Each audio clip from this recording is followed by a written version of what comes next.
ஒரு முக்கியமான கேள்வி கேட்டிருக்காங்க. முதல் கேள்வி, இரவு வாழைப்பழம் சாப்பிடலாமா? வாழைப்பழம் காலையில் சாப்பிடுவதுதான் மிகச்சிறப்பு. காலை உணவுக்கு முன்னாடி பழத்தை சாப்பிட்டுட்டு காலை உணவு சாப்பிடதான் நம்முடைய முன்னோர்கள் சொல்லியிருக்காங்க. அது சாப்பிடலாம்.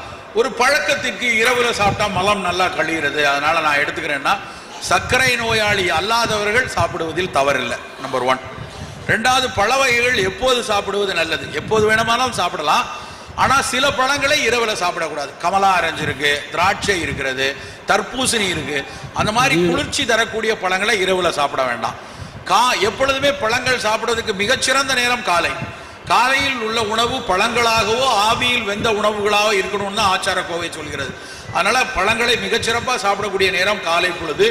சர்க்கரை நோயாளி 2 வேளை உணவுக்கு நடுவில் எடுத்துக்கலாம். 11 மணிக்கு எடுக்கலாம், 3 மணிக்கு எடுத்துக்கொள்ளலாம். கொய்யாப்பழம், பப்பாளி பழம், மாதுளம்பழம், அந்த மாதிரி பழங்களை அவர் எடுத்துக்கொள்ளலாம்.